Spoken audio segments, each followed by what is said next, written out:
Hi guys. We are almost done with this whole session. Let me just look back. I glanced at it quickly before I started. So we have followed, our training plan was direct sales basics, branding, posture, posting, building friends lists, how I built my group, lives, goals, income producing activities. So we're going to be moving on to attraction marketing and then follow-ups and closing the sales.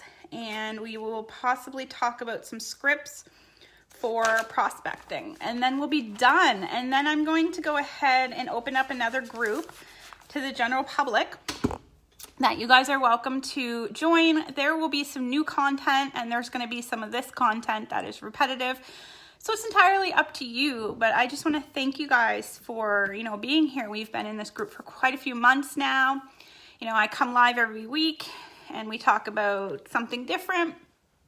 So today is attraction marketing, and attraction marketing is very simple. I mean, it's simple. It's you're attracting somebody to you and ask you the question instead of you going out and asking for a sale or getting to them. Both are very important in business. When you're first starting your new business, you need to be that go-getter and go get those sales.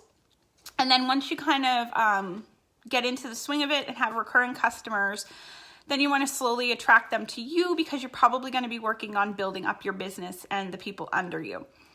So generating attraction is about one thing. It's increasing your value to others and to the world. I don't know why I stopped. So the more valuable you are and you become to others, the more they will seek you out. So you need to be valuable. What you have needs to be valuable. If you believe it's valuable, you need to be showing it in a way that it's going to be helpful to somebody. You can't just be like, hey, I know she needs to lose weight. Here's a product. You can't do that, right? You have to have empathy, number one, but you have to have value. So that's one of the most important things. The next most important thing is understanding your target market. I spent a long time learning my target market recently because I just switched from makeup to healthcare and wellness. So for example, if you sell skincare, you're probably thinking, well, everybody has skin. I sell skincare. This means everybody's in my target market. That's not true. Not true at all. It's just not true. Because, they probably don't care that you sell skincare because they've been using Nivea for 20 years. Do you know what I mean? So they're not your target market. Depending on your products, your target market could be a different age.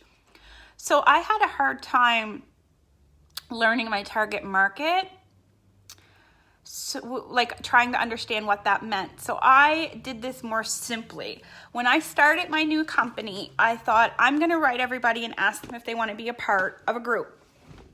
I'm going to put everybody in the group that says yes, thus narrows down my target market.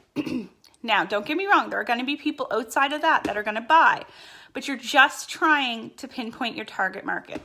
So this took me a lot of work. So in this group, I posted every product that my company sells. When I was done, I told everybody that was in that group by a private message that I was done. Sorry, a message just came up that I was done. And that I asked them what they were interested in, what was one thing they were interested in that group. They wrote me back. I filed it away. And then in the group, I did a poll and I said, here's what I offer. So for example, I'm in wellness, but I do offer skincare and non-toxic products and nutrition and weight loss. So I asked everybody, what were they interested in? The majority of the people were interested in weight loss, which I assumed, but the second majority of the people were interested in non-toxic products, which shocked me and surprised me. That was something I didn't know. I also did a poll on my main page to find out where people were from. So 50%, it's not 50, 40% of the people on my Facebook were from Canada, 40% were from the States, and 20 was other. So that shows me that Canada and the United States are my biggest target market. Then I did a poll on how many were women and men. 90% of the people on my Facebook are women, 10% are men. Then I did a poll about when do you see this? So I found out that around 2 p.m. and 8 p.m. is the times when most of my people are on. So I've sat down and really thought about who my ideal customer is. I've also sat down and thought about who my ideal business partner is. So, you know, some of the questions are they male or female or both? What is their age? Where do they live? Do they have kids? How much money do they make? What qualities do they have and not have? Who do you want to attract onto your team? A lot of the time, the people we end up attracting are similar to us. So when you post something on your wall, write it as if you're talking to your ideal person. So if your ideal person buys a kit, then you need to write your post as if you're talking to them. Don't forget about the little guys, but talk about the ideal person. So your ideal person would be somebody who you want to buy, use, join. So talk to that ideal person. You know, for example, something about like if I wanted to attract moms, I would write something like, hey moms, did you know that in most of your baby laundry, it contains these toxins? If that worries you, let's talk. That's an example of target marketing because I didn't comment my product. I didn't talk about my product. I didn't, why did I just lose that? I didn't talk about my product and I didn't talk about, you know, any specifics. I kind of left it open to attract whoever. Because so maybe somebody who's not a mom is like, you know what, I'm not a mom, but I'm a daycare worker and that concerns me. Let's chat, right? Or I'm not a mom, but I'm a grandmother.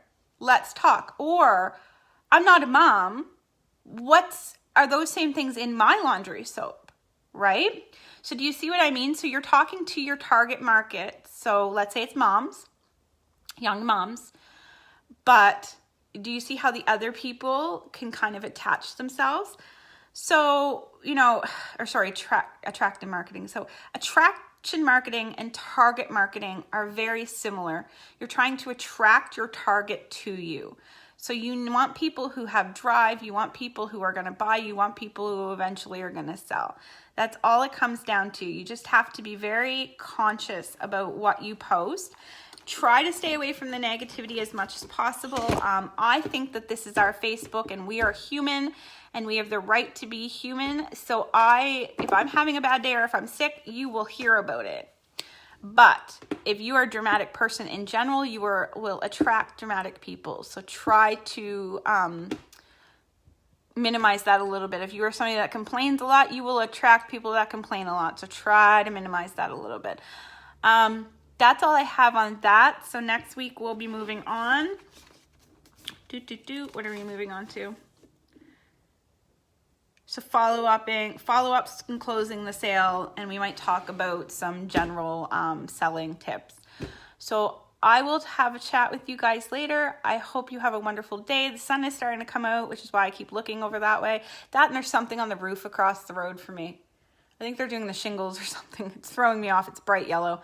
I'm like a squirrel. I'm like, ooh, nut. I don't know. But anyway, so thank you guys, and I'll talk to you later. Bye.